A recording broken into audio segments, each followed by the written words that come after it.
कोई भी छूट नहीं दी जाएगी। अब मैं एक चीज काका जी आपसे समझना चाहती हूँ, मनोज जी को लीजिए स्क्रीन पर। मनोज जी आपसे पूछना चाह रही हूँ, डीएनए वाला बयान योगी आदित्यनाथ का ने आया और उनके बयान के बाद अखिलेश यादव जी यानी कि आपके नेता से लेके ओवैसी साहब सब लोग पलटवार कर रहे हैं।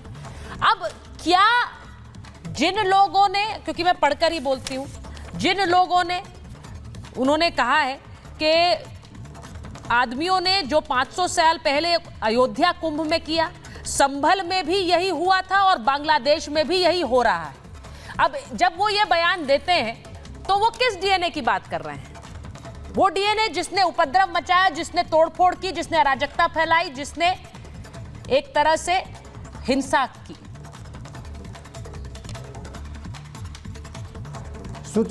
सुचारिता, आपके पास तो शब्दों की पूरी रत्नावली है और आप शब्दों में माहिर हैं और मैं बखूबी समझता हूं और ये पूरा देश समझता होगा कि योगी आदित्यनाथ जी जो उत्तर प्रदेश के मुख्यमंत्री हैं वो डीएनए जरूर जानते होंगे, डीएनए का वैज्ञानिक, सामाजिक और उसका पैतृक क्या महत्व है, कम से कम इतना तो जरूर जानते होंगे।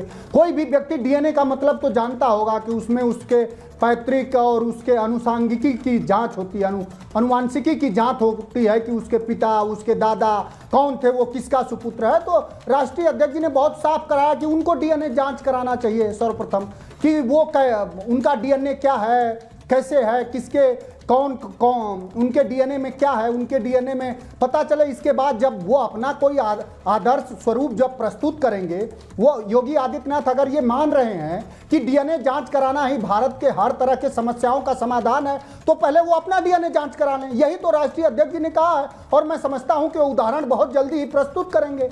एक बार डीएनए जांच कर रहे थे देश के प्रधानमंत्री जी बिहार में जा करके नीतीश कुमार का, अब उसी नीतीश कुमार के डीएनए पे उनकी कुर्सी चल रही है। जिस दिन नीतीश कुमार जी हट जाएंगे, डीएनए जांच करने की हैसियत और सरकार नहीं बच पाएगी और इस तरह के उन्मादी बयान नहीं दिए जाएंगे। जो सवाल है बीजेपी के साथी जो कह रहे थे कि कानून का राज है, मैं पूछना चाहूँगा, योगी आदित्यनाथ जी का गृह जनपद है गोरखपुर और गोरखपुर के ही बगल के ही हैं साथी, वहीं धनीराम निषाद की मुख्यमंत्री के स्वजाति गुंडों ने गोली मार के हत्या कर दी। कई सारे पत्रकार और आप जैसे कई सारे सुधी चैनल वाले लोग चला रहे हैं और चूंकि मारने वाले, हत्या करने वाले मुख्यमंत्री के स्वजाति थे, अब उनका डीएनए तो मैच होगा मुख्यमंत्री जी से, निश्चित रूप से मैच होगा। इसलिए वहां पर उत्तर प्रदेश की पुलिस 1 घंटा चिल्लाते रहे वो लोग, धनीराम निषाद की हत्या हो गई, उनके पत्नी को गोली मारी गई, ड्रॉ करते हैं जातियों के बीच। देखिए मैं एक चीज पूछूंगी काका जी, आपने जो बात बोली, आप सवाल उठा रहे हैं, लेकिन आप ये कहते हैं, आप ये बार बार कहते हैं कि स्वजाति हैं तो बचाव होगा, उनके ऊपर कोई कार्रवाई नहीं होगी। अब यही दूसरी तरफ से आप पर भी लागू हो जाएगा। अगर ऐसा होता है तो हर कोई सरकार के अपने स्वजातियों को बचाने के लग जाती है क्या? ये आरोप तो आप पर भी बहुत लगता है, समाजवादी पार्टी पर भी बहुत लगता है, उनकी सरकार पर भी बहुत लगता है, तो इसमें नहीं जाते हैं ना। अभी तो मुद्दे की बात कर रहे हैं। सुचारिता मुद्दे पर ही आते हैं। कितना अच्छी बात आपने करा है, कितना उसके संदर्भ में मेरा जवाब जरूर लेंगी, मुझे पता है कि आप मुझे समय देंगे। नहीं बोलिए ना। तो देखिए, मैंने वही तो कहा कि सर्वप्रथम वो अपना डीएनए जांच कराएं और दुनिया को दिखाएं कि मेरा डीएनए ये है। उन लोगों का भी डीएनए जांच हो इस देश में जिन लोगों ने मुगलों को, अकबर को अपनी बहन बेटियां दे दी, उनका भी डीएनए जांच हो और डीएनए उनका भी जांच हो जिन लोगों ने, जब आज़ादी की लड़ाई चल रही थी, जब भगत सिंह, अशफाक साहब और पूज्य गांधी लड़ाई लड़ रहे थे, तो कौन लोग थे जो माफीनामे पे अपना जीवन जी रहे थे, अपनी सांस्कृतिक लड़ाई का करके और देश के आज़ादी की लड़ाई से विमुख रहे, उनका भी डीएनए जांच होना चाहिए। डीएनए तो सभी का जांच होना चाहिए। पर काका जी, उन्होंने डीएनए जांच की बात नहीं की है। डीएनए जांच तो आप ही लोग कह रहे थे। मैं खत्म कर रहा हूं। नहीं, डीएनए जांच तो आप बार बार मांगते हैं जब अयोध्या में कोई घटना घट जाती है, और या फिर वो मोहित खान का मामला आता है, उसमें भी आप डीएनए टेस्ट बोल रहे थे, उससे पहले भी बोल रहे थे।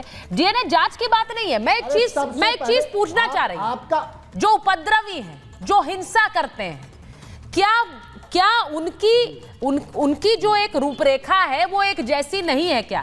हिंसा करने वालों को अगर रेखांकित किया जाए कि यही वो सोच है जो हिंसा कराती है या फिर उपद्रव मचाती है, वो गलत है क्या? मैं एक बार मैं और मेहमानों से भी एक इनिशियल रिएक्शन ले लूं, फिर आती हूं आपके पास काका जी। ले लूं एक रिएक्शन? 5 सेकंड दीजिए। हाँ बोलिए, 5 सेकंड बोल लीजिए आप। बिल्कुल उनको रेखांकित किया जाना चाहिए। हाँ। उनको रेखांकित और चिन्हित किया जाना चाहिए कि बनारस से लेकर गाजियाबाद तक किस जाति वर्ग के लोगों को पूरी तरह से गुंडई, पूरी तरह से लूट, जमीन कब्जा करने की किनको इजाजत है?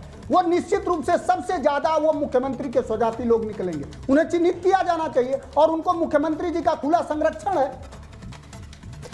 मुख्यमंत्री जी का संरक्षण है। चलो मनी जी, मुझे लगता है आप जवाब देना चाह रहे हैं, जल्दी से जवाब दे दीजिए, क्योंकि वो कह रहे हैं संरक्षण मिला हुआ है और चुन चुनकर उपद्रवियों पर क्रैकडाउन होगा संभल में, क्योंकि वहां स्वजाति नहीं है।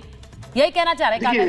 हम तो ये कह सकते हैं समाजवादी पार्टी के लिए कि जाति रही भावना जैसी, जिन्होंने जाति के नाम पर, जिन्होंने धर्म के नाम पर अपनी सरकार चलाई है, उनको सब में जाति नजर आती है। लेकिन ठीक है, ये जाति भी अगर ढूंढते तो प्रयागराज में शैलेश यादव, मारने वाले चरमपंथी, कट्टरपंथी, उस पर एक शब्द नहीं बोलेगी समाजवादी पार्टी, क्योंकि शैलेश यादव का गुनाह सिर्फ इतना था कि वो एक मुस्लिम समाज की बच्ची से बात करता था, उससे उसकी दोस्ती थी, चरमपंथियों ने काट काट के मार दिया।